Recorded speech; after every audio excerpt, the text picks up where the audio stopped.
Good evening. I'm Rick Kalowski, a member of First Covenant Church, Omaha, Nebraska. The purpose of this taping this evening is to explore the concept of the team ministry, how it exists as a staff ministry in practice, and how team ministry has worked here at First Covenant Church in Omaha. I'd like to introduce the members of our staff at this time. Pastor Norbert Johnson, Associate Pastor Stephen Pitts, and Minister of Christian Education and Music, Chuch Anderson. We have observed for some time a uniqueness about our staff ministry here at First Covenant Church. We observe no outward tension between all of you as a staff. The public events seem to flow with each of you participating at your strengths, and occasionally only one of you will be front and center, and the other two seem relaxed, sitting on the bench, playing a role in the background. And even on Sunday, there is no announcement beforehand as to who's preaching. Evidently, there is a philosophy, an idea, a spring from which this type of process grows. We would like to explore with you what makes our church staff operate like a team, so that the laity, in observing this team ministry, rather than a pyramid type ministry, will have a better idea of what we've been functioning under here for the last 8 years, Norbert, with your time here at First Covenant Church. I'd like to start with you, Pastor Johnson, as to your basic definition of the team ministry here at First Covenant. I suppose the whole idea of team ministry has been something that has grown with me through the years. I shared a team ministry for 15 years before coming to Omaha, but the first couple years were a growing experience. I remember reading a book called The Multiple Staff in the Local Church, written by a Presbyterian clergyman, that I found very helpful. And he put the pressure on the senior pastor to make team ministry work.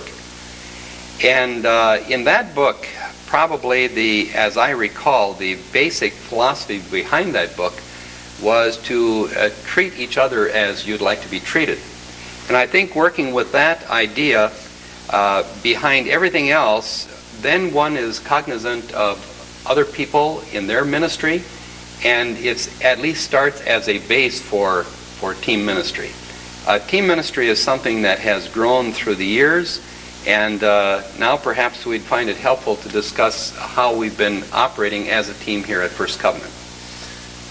Taking that lead, both Steve and Chuch, would you share some of your opinions and background workings with the team ministry concept, and give us some characteristics to build on off of that definition? Steve, starting with you, please. Well, there is, I think, at the basic beginning level of team ministry, just a value in sharing all aspects of ministry. And this began really within a very short time period after I came on staff, giving the opportunity and the responsibility to share in some of the things that are enjoyable, some of the things that keep a person front and center, and also recognizing that there would be not only those responsibilities, but the other kinds of things too, that these would be shared. You've already mentioned the little thing, but it is also very significant, just the very fact that from one Sunday to the next we do not announce who the given preacher will be. I know this is not something that is done in other churches in most instances. The value thus is placed on coming to the service as a service of worship and not just to hear one particular person as opposed to someone else. So it is that basic sharing of things. It's the idea of being a team working together, looking at a team sharing as opposed to kind of a military model of staff leadership where the general has several aides who go about saying yes sir and no sir and may I light your cigar sir and that sort of thing. But we are peers and colleagues, recognizing, of course, that final and ultimate responsibility is rests with Norbert, but we are colleagues and peers.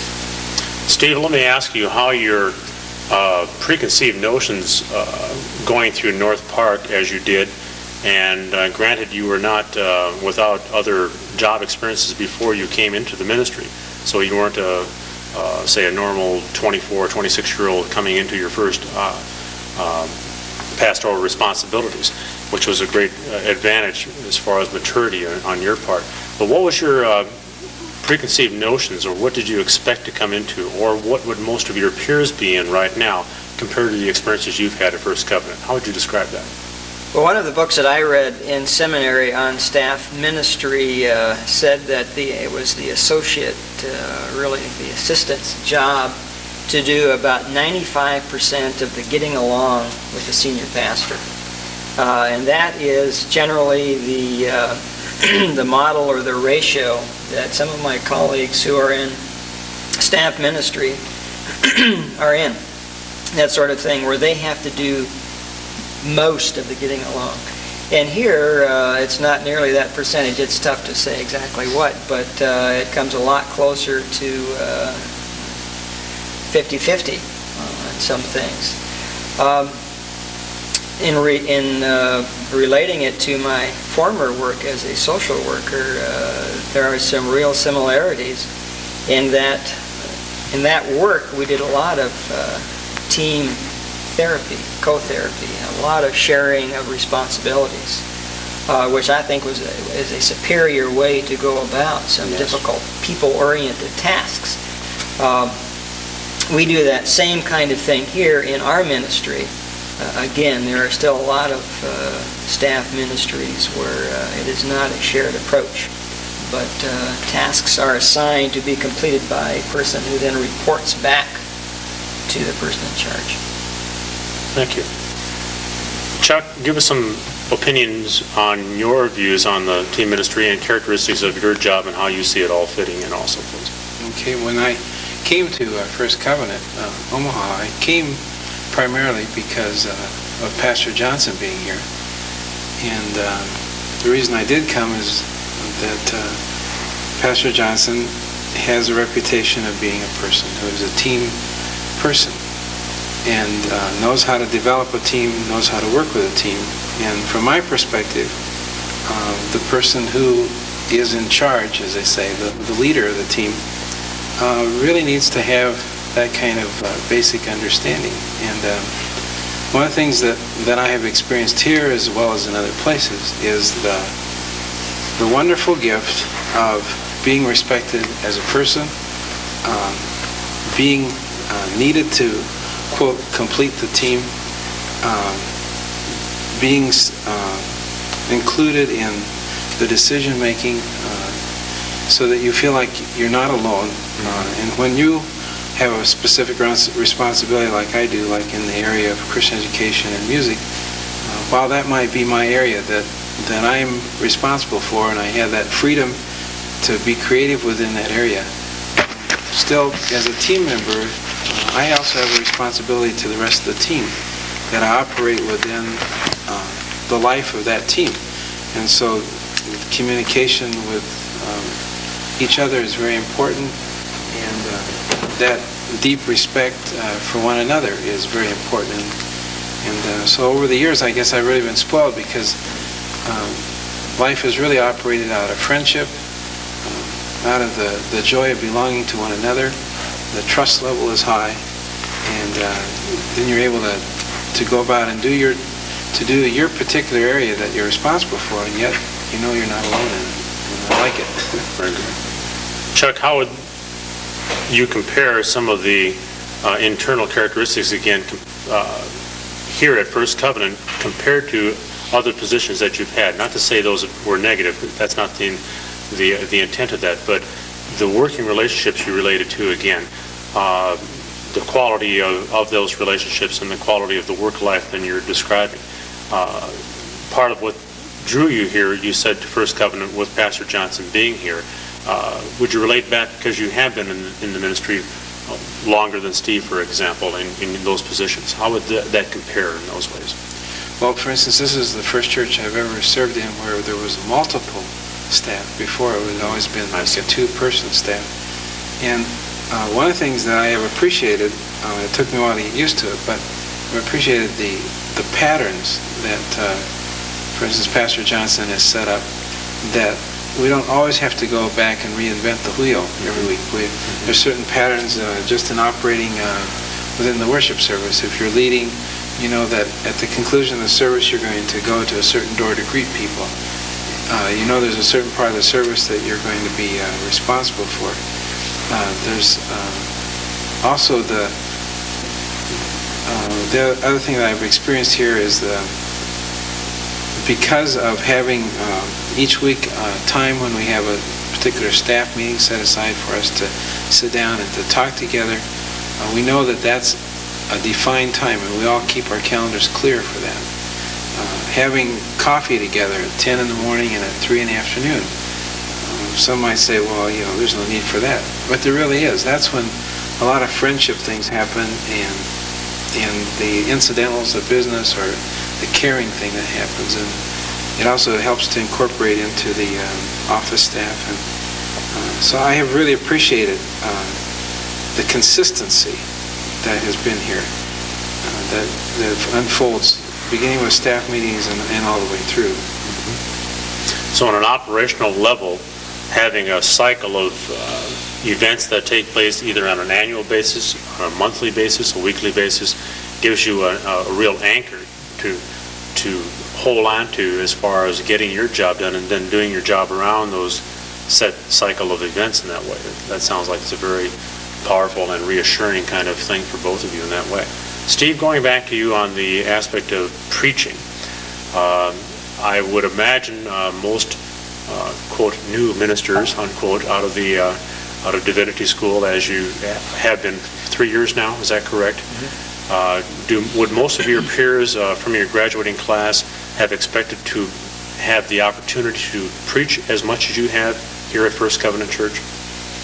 No, I don't think so. In most instances, again, going back to the imagery we've used of a hierarchical approach to ministry, many of my colleagues I graduated with are really serving as assistants who are doing things kind of in the background, and there's very little preaching involved. Pastor Johnson, from all these statements thus far, you give away a lot of power. And it seems like, to me, my interpretation of that would be that you're a very secure person naturally, to be able to do that, secure in your own feelings as an individual, as a pastor, as the leader of the group, building off these characteristics that have been described by both Steve and Chuck. Could you elaborate on some of the additional points that might have been running through your mind on the last few minutes? If three staff people like ourselves can become friends, then one doesn't have to be seeking for power. But there's power in friendship, and there's also returns in friendship that simply aren't parallel to power. In our staff meetings, for instance, which we have every Wednesday, just to give you a little idea of how we operate, supposing I have a real hot idea that I just think is the greatest thing that we could pull off on some program, or we could develop, and as we talk it through, both Chuck and Steve are kind of quiet, they nod, and they ask a few polite questions. I soon get the feeling that this thing isn't that great. Well, supposing I work at it, and Steve said, you know, maybe that isn't too bad, maybe we can do it. But Chuck is real cool on it. We would never go ahead with just two of us, and certainly not with just one. But we work at it unless there is a consensus between the three of us that we all buy into it, so we all feel good about it. We just don't go ahead. Sometimes an idea takes time to mature and to ripen, and many times one of us will plant an idea. Chuck will sometimes plant an idea and say, well, think about it for a while, we'll talk about it in a week or two. And there is kind of a maturing process there. one other thing, and that is once we have had a consensus on an idea or several ideas, in August we have a long planning session, usually a good part of a day. And we come up with various ideas, various directions, and after that we pull in other people to work with us. We also want consensus from other people so that this isn't just staff directed from the top on down, but we pull in other people, and unless they also sense a goodness about what we're doing, there's no point in going ahead. But the point I'm coming to is this, and that is that once we've agreed that we're going to move ahead, and Steve is going to be responsible to give direction to a social ministries Sunday evening program or series of programs, or Chuck is going to develop something in adult education, or I'm going to give some direction to something, then we turn that person loose. We want to help one another so that we don't fail, of course, but we also turn people loose so that there's complete freedom to develop that program and use creativity and not feel that somebody is watching over your shoulder, which is kind of a control and a throttling type experience, but that sense of freedom.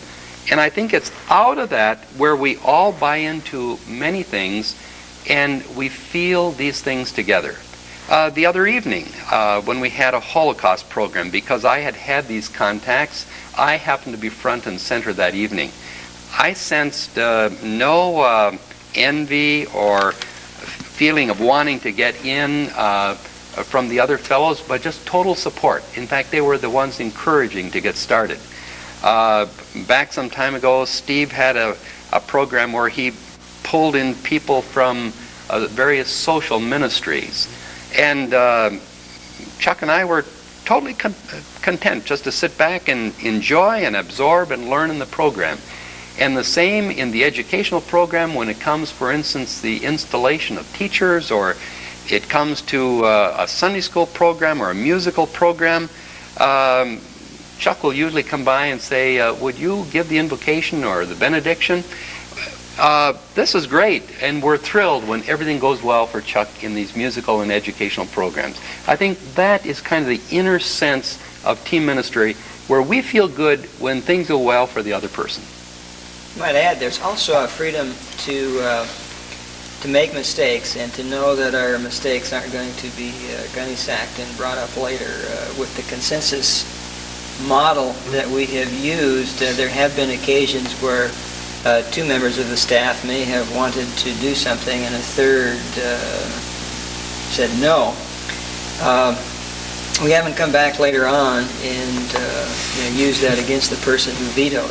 I can think of one particular circumstance where I had some misgivings about a particular event and we didn't do it.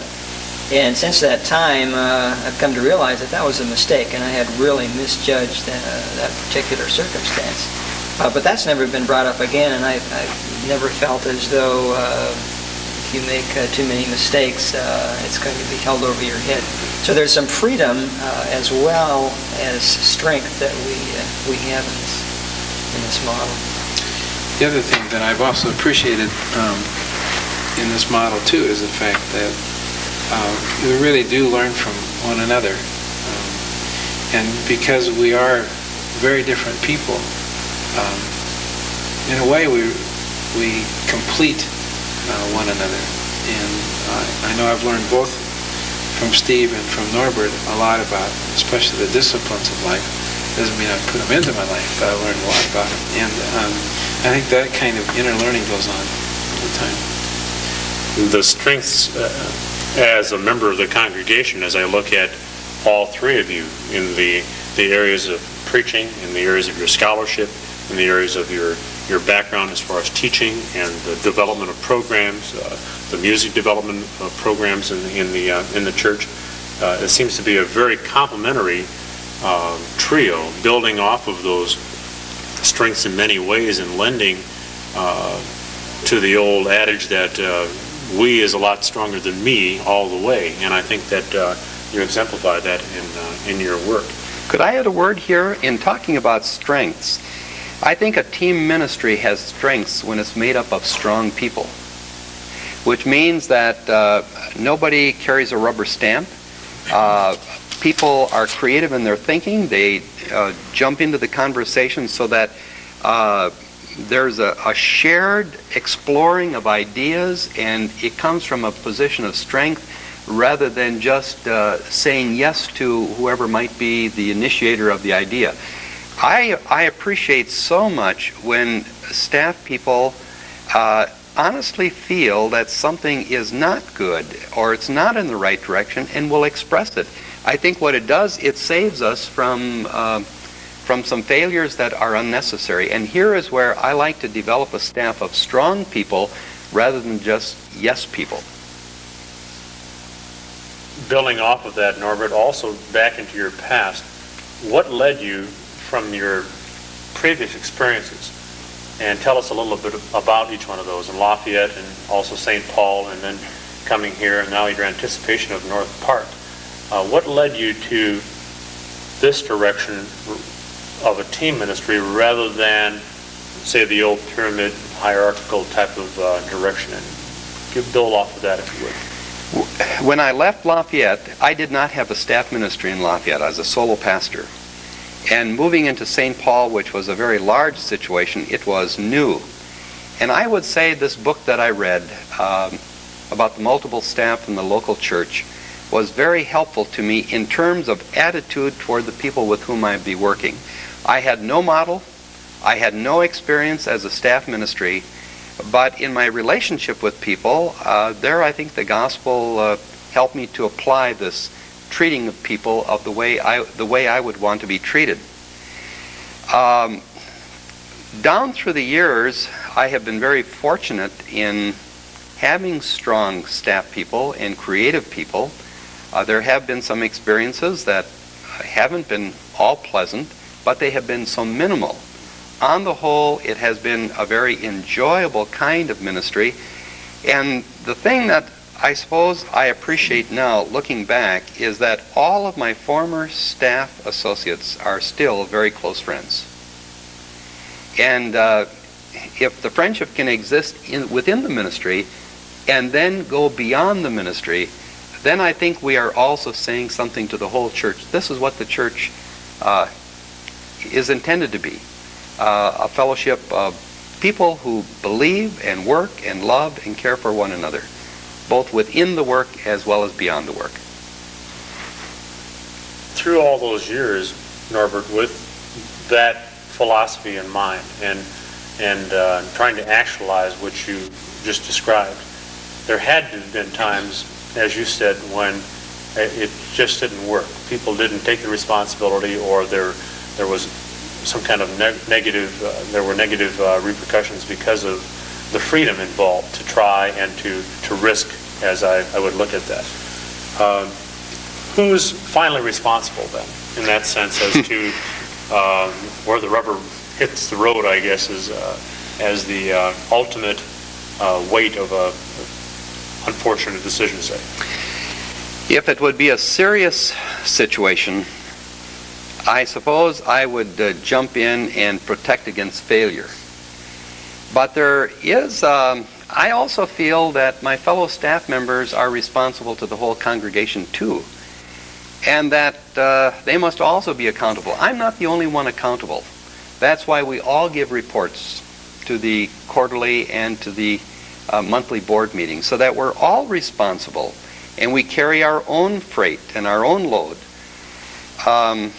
There have been a few times where I've had to jump in and prop things up and bolster things along, and maybe unconsciously, maybe they've done the same for me. I don't want my colleagues to fail, and they don't want me to fail. But I think it was Steve that said earlier, sometimes we have to be allowed to fail. That's a very strong stand to take, and I think, again, for the minimal number of times that might have been the case, the successes far outweigh the few stubbing of the toes along the way, I think, and it all goes back to that philosophy again. Steve or Chuck, any building off of those comments as to the whole freedom and responsibility, accountability ideas again. The one thing I would say, and it builds off of it in a little different perspective, is that I don't think everybody can work in staff ministry or in team ministry. I think there has to be the attitude, whether I come as a minister of Christian education or whether I come as associate pastor or as the senior pastor, that I have that kind of attitude that I want to be a part of a team.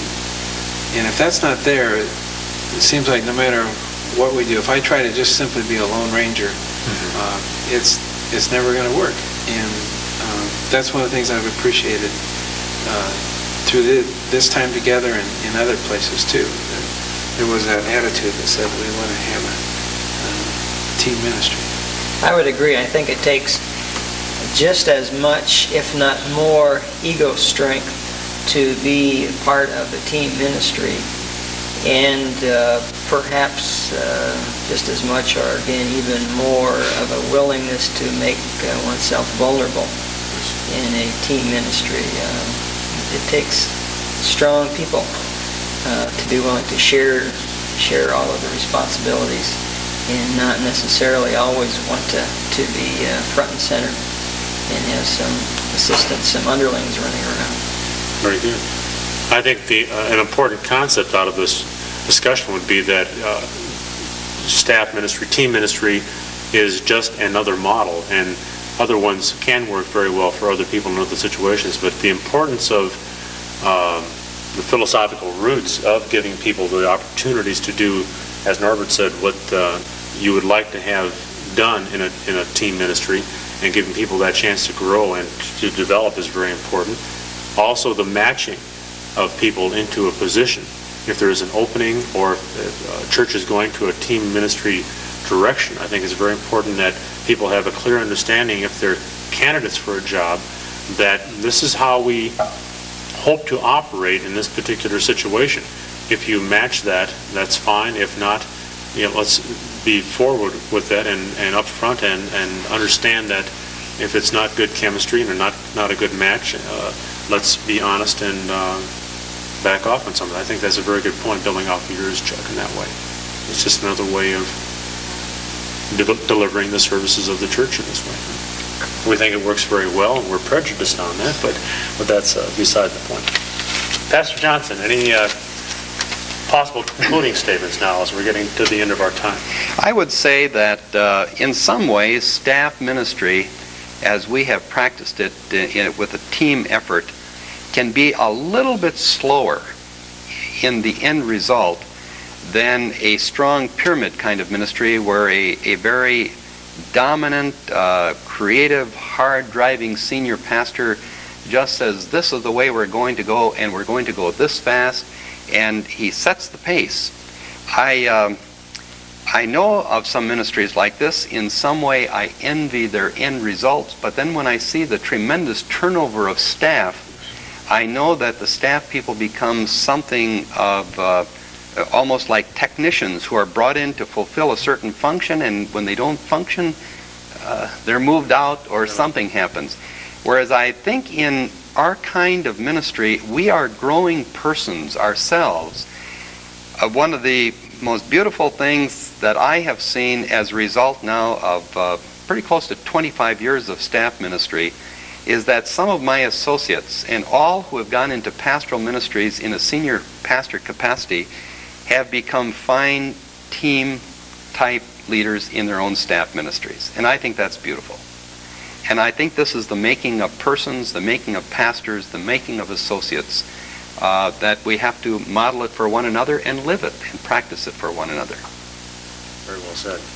I think that time span comment, again, is most important, and I think that goes back to what was mentioned by both Steve and Chuck on having a regular cycle of events that you can feel comfortable with and live with as far as your regular work week or month or whatever else it might be, so you can build around and know where you can anchor yourself, as well as a long-range plan and develop those things over time. If you had a person that was just skyrocketing with ideas on a constant basis as a lead minister in a situation, a senior pastor.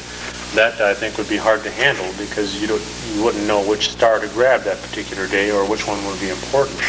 And that kind of line staff relationship would be back to that pyramid we talked about as far as this is the way it's going to be and no choice or discussion. And so I think we see the results. We admire the patience and the fortitude to give up the power that you have shown and to live the philosophy, not just mouth it. And I think that's been the results here in our work and worship here in First Covenant. And we as a congregation are very appreciative of that. We have been shown a new way. And I think speaking for some, if not majority, potentially of the congregation, we have very much enjoyed the results of that kind of ministry here at First Covenant, and we hope that the strength of that ministry will be with us for a long time. I'd like to thank you all for this opportunity of going through this process this evening. Pastor Johnson, Pastor Anderson, Pastor Pitts, thank you very much, and it's been a pleasure. Thank you.